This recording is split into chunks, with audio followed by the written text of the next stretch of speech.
Assalamualaikum warahmatullahi wabarakatuh.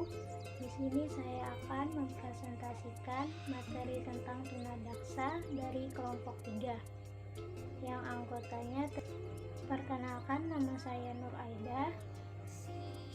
Yang kedua ada Aprilia Fitriani. Yang ketiga ada Ratna Dewi Rosita.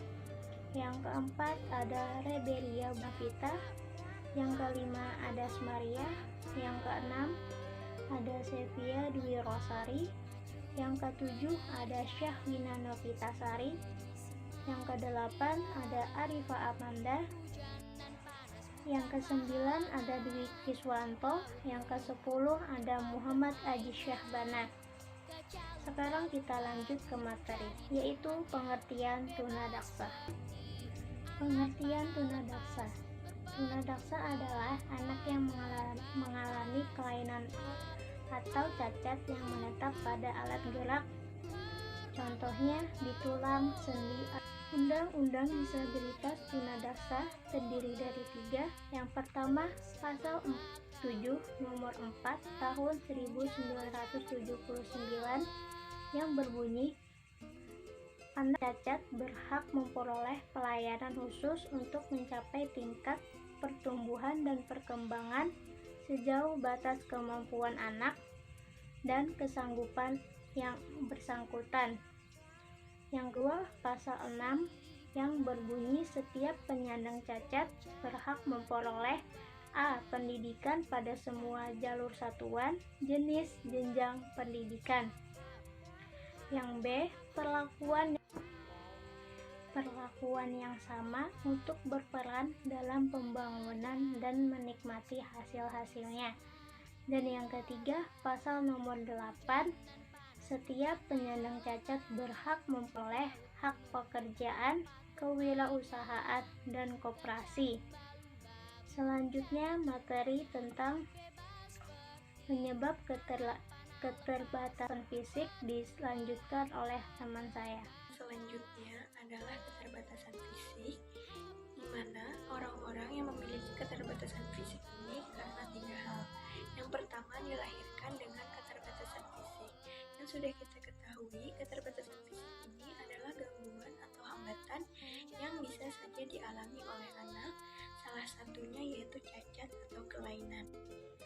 Yang kedua adalah menderita penyakit atau kondisi yang berdampak pada cacat tubuh, di mana yang kedua ini sangat berhubungan dengan yang pertama, yaitu tentang cacat, di mana cacat tubuh ini terjadi karena adanya gangguan dan hambatan. Hal ini terjadi karena adanya faktor dari genetik ataupun dari kecelakaan. Yang ketiga yaitu mereka mengalami cedera. Selanjutnya ada peralatan khusus yang digunakan oleh penyandang keterbatasan fisik. Yang pertama yaitu ada kursi roda, yang kedua ada lift listrik, yang ketiga penyangga atau penumpang penstabil otot, yang keempat peralatan komunikasi, yang kelima komputer verifikasi suara, dan yang keenam papan ketik komputer satu tangan. Yang dimana ini adalah alat bantu untuk mereka dalam berjalan ataupun untuk berpindah tempat. Reaksi umum terhadap orang yang memiliki keterbatasan yaitu keanehan, ketakutan, kasihan, rasa malu, frustasi atau benci atau marah, hingga diskriminasi. Terus bagaimana reaksi keluarga terhadap pemuda dengan cacat fisik? Yaitu terlalu protektif, sebagian merasa putus asa, bahkan sebagian merasa marah. DI, HEMI, PARA, atau KUAD, keterbatasan fisik dapat terjadi pada seluruh tubuh atau hanya pada beberapa bagian saja. Para spesialis medis merujuk pada beberapa area kecacatan dengan istilah berikut. Diplegia yaitu kecacatan pada bagian kaki. Hemiplegia yaitu kecacatan pada bagian tubuh, misalnya satu tangan dan kaki pada bagian tubuh yang sama. Paraplegia yaitu pada setengah tubuh bagian bawah meliputi kedua kaki. Quadplegia terjadi pada keempat anggota tubuh dan terkadang pada wajah.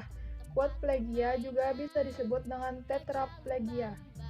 Apa penyebab amputasi ialah adanya penyakit atau tumor, radang dingin gengger, luka bakar yang parah, kekurangan darah dalam waktu lama pada anggota tubuh, adanya cedera belitan, cedera remuk, amputasi traumatik, dan infeksi lainnya.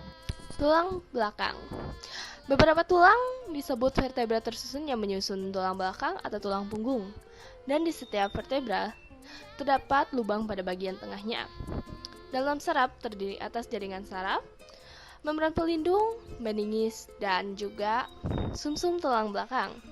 Bantalan yang disebut cakram terdapat pada setiap vertebra yang menyusun tulang belakang. Bagaimanakah cara kita untuk mencegah cedera pada sumsum tulang belakang? Yang pertama, selalu gunakan sabuk pengaman. Yang kedua, jangan memasuki kolam yang terlihat gelap atau kolam yang tidak dikenal. Yang ketiga, lakukanlah senam sesuai instruksi. Yang keempat, jangan mengambil resiko tinggi pada olahraga yang berbahaya. Yang kelima, jangan meminum obat-obatan atau minum-minuman keras pada saat melakukan pekerjaan yang berisiko tinggi. Fakta tentang spina bifida. Spina bifida adalah cacat lahir yang paling umum terjadi yang diakibatkan cacat kekal. Kerusakan tabung neuron. Tabung neuron terdiri atas otak, sumsum tulang belakang, dan membran pelindungnya. Terdapat 3 jenis NTD, yaitu pertama, anencefali, ketika otak bayi tidak pernah berkembang atau lambat berkembang. Kedua, encefalocele, ketika tengkorak bayi tidak menutup dengan sempurna yang menyebabkan adanya celah, yang menyebabkan jaringan otak menonjol keluar. Ketiga, spina bifida, ketika sebagian dari tulang belakang tidak menutup dengan sempurna dan sumsum tulang belakang menonjol melalui suatu celah.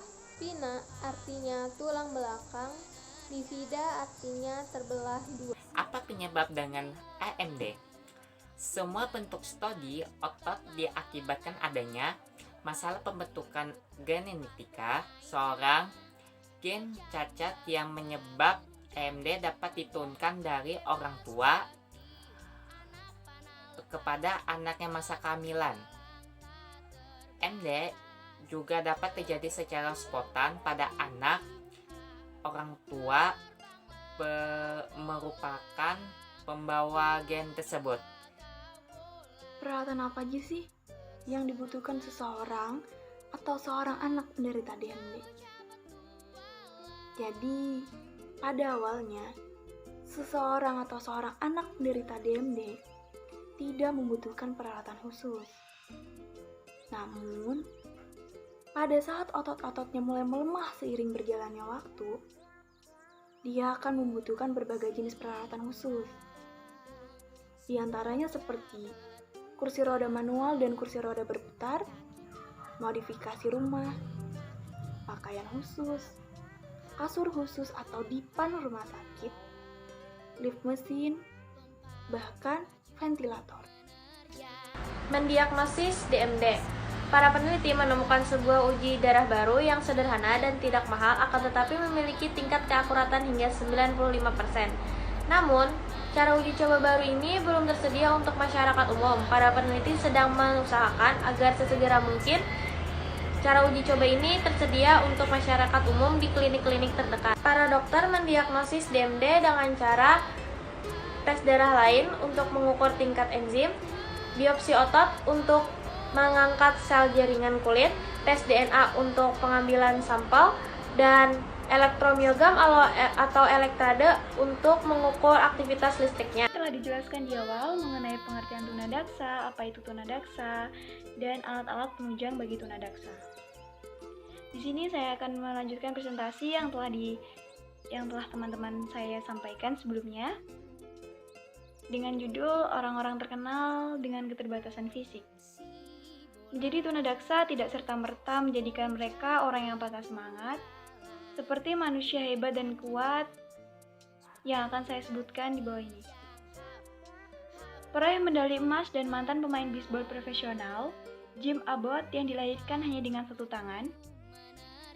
Aktor kelahiran Kanada, Michael J. Fox mengidap penyakit Parkinson, penyakit yang memburuk secara perlahan pada sistem syaraf.